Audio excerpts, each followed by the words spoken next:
আসসালামু আলাইকুম। আহ, আমি আপনাদের সাথে আজকে গোল্ডের কিছু টেকনিক্যাল বিষয় নিয়ে আলোচনা করব, ইভেন ফান্ডামেন্টাল নিয়ে আলোচনা করব, অ্যান্ড উইকলি অ্যানালাইসিস ধরতে পারেন এটা।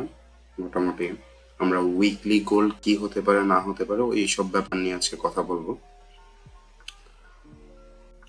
তো আমরা যদি মোটামুটি টেকনিক্যাল দেখি, তাহলে এখানে আমরা দেখতে পাবো যে গোল্ডের মধ্যে গোল্ডের যে কনসোলিডিং যে ওয়ালটা ছিল বা রেজিস্ট্যান্সটা ছিল ওটা মোটামুটি ব্রেকের দিকে।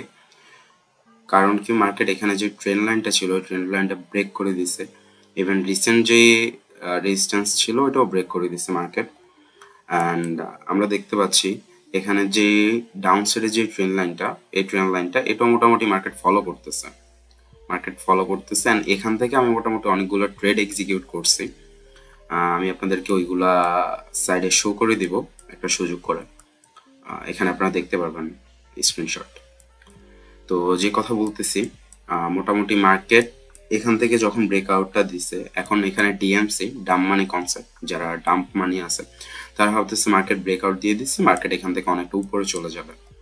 ইভেন আমি 1 উইক আগে 2 উইকস আগে আমি একটা আপডেট দিয়েছিলাম আমাদের গ্রুপের মধ্যে যে মার্কেট আমাদের 3700 থেকে 3090 পর্যন্ত যাবে, 3700 থেকে 3090 পর্যন্ত যাবে। সো এখন যদি আমরা খেয়াল করি, ব্রেকআউটটা দেওয়ার ফলে এখান থেকে অনেকেই রিটেইলার যারা আছে ডাম্প মানি সবাই এখান থেকে বাই করা শুরু করবে। বাই করা শুরু করলে মার্কেট মেকাররা মার্কেটটাকে নিচে নিয়ে আসবে। নিচে নিয়ে আসলেই তাদের অ্যাসেলগুলো হিট হবে বা লস করবে বা ব্রেক ইভেন হবে, তারপর মার্কেট উপরের দিকে যাবে। এখন কিছু কি পয়েন্ট নিয়ে আপনাদের সাথে কথা বলবো আমি। কি পয়েন্টগুলো হচ্ছে, নিউ মান্থ শুরু September, so fall trading session and সোমবারের মধ্যে মার্কেট আমাদের অফ থাকবে, এটা হচ্ছে ইউএস মার্কেট অফ থাকবে হলিডের কারণে। অ্যান্ড নেক্সট ফ্রাইডে এনএফপি আসবে। সবচেয়ে বড় নিউজ, ফরেক্সের মধ্যে হিউজ ভলাটিলিটি আসবে অ্যান্ড গোল্ডের মধ্যে আমরা অনেক বড় মুভ এক্সপেক্ট করতে পারতেছি আমরা। এখন এখানে একটা মার্কেট ফল দিবে, ফল দেওয়ার পর তারপরে মার্কেট উপরে যাবে।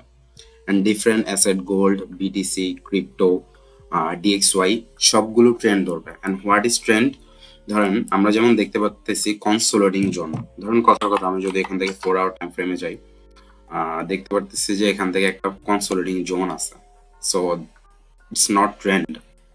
সো আমরা এখন মোটামুটি ট্রেন্ড সবাই বুঝি, যে সবাই তো একটু মোটামুটি অ্যাডভান্স। সো ট্রেন্ড শুরু করবে মার্কেট, সে হচ্ছে মূলত কথা। আর আরেকটু যদি কথা বলি, যে এখানে একটা ফেক আউট দিবে, এই যে ব্রেকআউট, এটা আসলে মূলত ব্রেকআউট না, এটা হচ্ছে ফেক আউট। এখান থেকে একটা পুল ব্যাক দিবে, পুল ব্যাক দিয়ে সব রিটেলারদেরকে ফাঁসাবে, তারপর এখান থেকে মার্কেট উপরের দিকে যাবে। অ্যান্ড মোটামুটি আমি যদি আরেকটা নিউজ দিয়ে দিই, আমাদের যে ফ্রাইডেতে যে এনএফপি নিউজটা আছে, ওই রিপোর্ট পাওয়ার আগ পর্যন্ত আমাদের মার্কেট রেড থাকবে। রেড বলতে আমরা যদি 1 উইক ক্যান্ডেলটা দেখি, 1 উইক ক্যান্ডেল, গত উইকের ক্যান্ডেলটা যদি আমরা ভালোভাবে দেখি, মোটামুটি এখান থেকে মার্কেট প্রায় 1000 পিপস মুভ দিছে। সো এখান থেকে আশা করা যাচ্ছে যে এনএফপির আগে আমাদের যে নিউজ ক্যান্ডেল, ওই নিউজ ক্যান্ডেলটা এখান থেকে রেড হবে আশা করা যাচ্ছে। আপনারা মিলায় নিবেন কি হয়। সো আশা করতেছি সবাই ভালোভাবে ট্রেড করবেন। মোটামুটি আপনাদের আপডেট দিয়ে দিলাম। গোল্ড মোটামুটি লং টার্মের জন্য বায়ের দিকে যাবে আপাতত।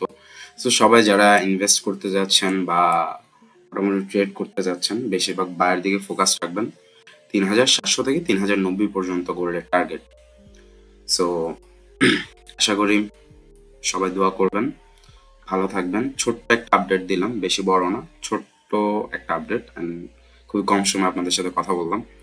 সো আসসালামু আলাইকুম, সবাই ভালো থাকবেন।